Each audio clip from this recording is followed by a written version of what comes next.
All right, I'm going to do one more video for this last task of the data preparation phase, task 4, integrating data.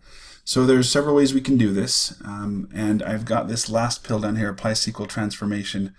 Although this can be used for many different tasks. One of those is also integrating or transforming data during the preparation task.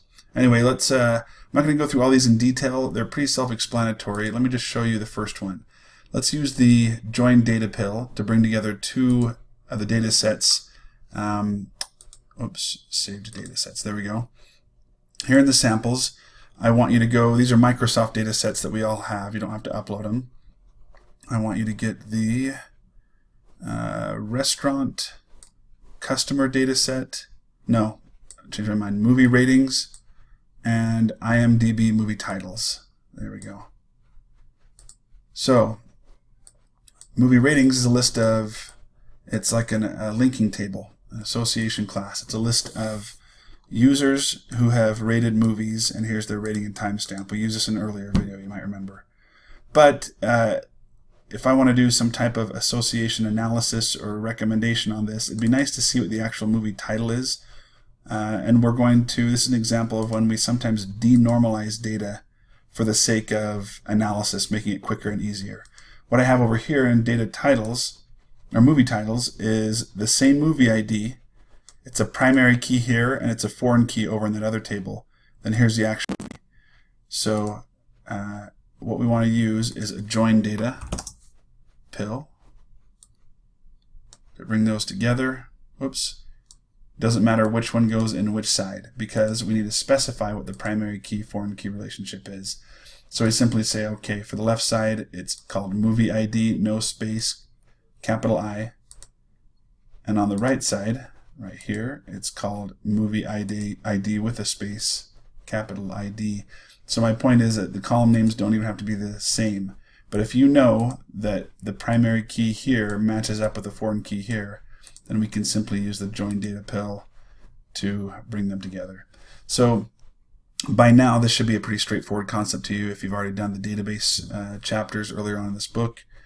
This should make sense. This is going to do an outer join, because it's going to keep all records in both tables, not just those that match up on movie ID. Notice it does keep movie ID from both data sets, but now it's added the movie name over here. So in practice, what we're often going to do is use the select columns and data set pill down here to then say, okay, we don't need movie ID. All we want is user ID, movie name, the rating, and maybe the timestamp. And at some point later on when we learn Matchbox Recommender, you might want to use this, check this box, allow duplicates and preserve column order. What we want here is to preserve column order. We want it in this order, not the order it shows up in the tables. User, movie rating, timestamp. Check the box, run that one. This should be a pretty quick process. All right. There we go, just what we want. User, movie name, rating, timestamp. So this is an idea of integrating data from multiple sources. There's other types or reasons we may need to do this. For example, the add columns pill. This is a way of appending columns from two different data sets where there is no primary key or foreign key relationship. So let me show you what that one would look like. Let's do, we can still, we'll just move this over here. And let's use the add columns right there. We'll move those out of the way, and then do the same thing, pull in movie names and movie titles so you can see how this one's different. So there are no parameters. It's going to take the data in the order it shows up in, unselected, and simply append them together. So a use case for this would be, you know that you've got data where the records line up, but there is no primary key, foreign key. And so you don't want to have to worry about specifying a primary key, foreign key. They're already in the right order and everything, so I can view this combined data set. Okay, yep, look, it's just added all the columns from one onto the other. I would only use this one when I don't have the primary key, foreign key set up. Oh, see, actually, look right here. Here's a disadvantage. These weren't in the right order. So it took movie ID 8, and because this was the first record in the IMDb table, and I matched it up with this movie ID because it was the first record in the other table. So the add columns is agnostic to the primary key foreign key relationship. So if you do have that in the data already, you're going to use the join data pill. If you don't, you can use add columns, but again, only if you've already sorted or know that the data is in the right order. So this is not as common, add columns, but it does come up. Add rows is one other useful pill that you could use. This one I would use for 2 data sets where the columns are in the same order, mean the same thing, and you have the same number of columns. So you're simply taking rows from one data set and adding it to rows to another. Sometimes that becomes useful. The last one, which can be incredibly useful at times, I'm going to delete these and show it to you, is the apply SQL transformation pill. This lets us use what you've already learned in this class, the SQLite language, and we can apply that to data sets. So notice I've got 3 inputs here. Table 1, 2, and 3. Now I can only use 3 at a time. I could daisy chain multiple apply SQL transformations pills together if I want more than 3 tables. But it lets me take these and it says here's a default script. Select all from T1. By default, it takes whatever data is coming into this first input and it calls it T1. So that's the name of the table represented by this data. This is T2 represented by that data. So what that means I can do here is say select, I don't want all from T1, select only user ID, rating, time stamp from, now notice it's put it in lowercase. I know I've always done it in uppercase. It doesn't matter. It's not case sensitive. From T1, but I'm going to have to join that now. From T1, left join. No, let's do I probably prefer an inner.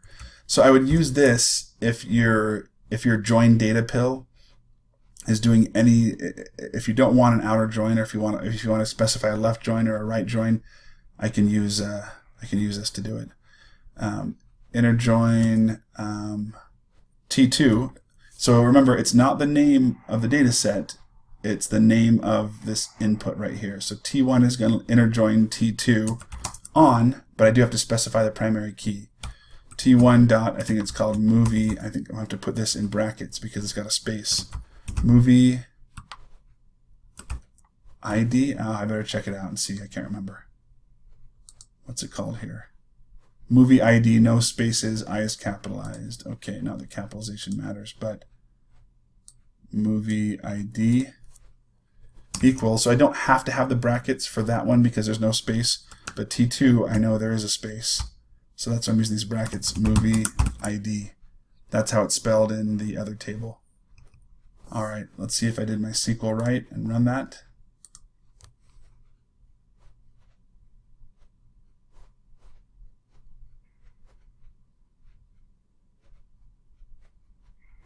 Okay, beautiful. Let's pull this up.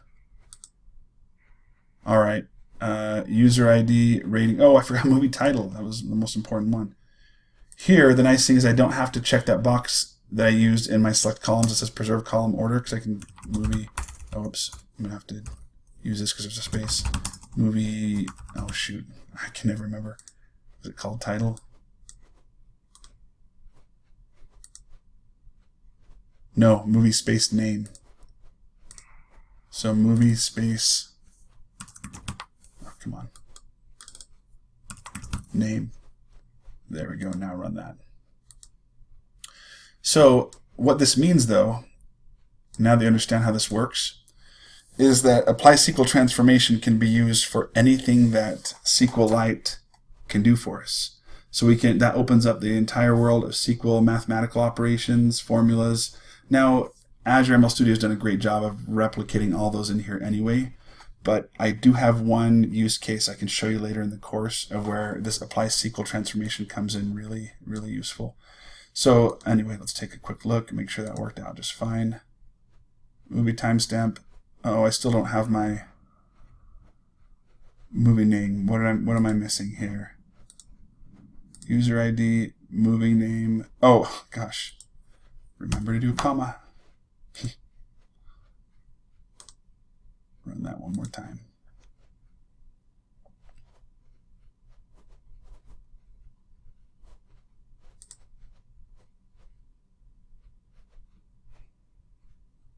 There we go.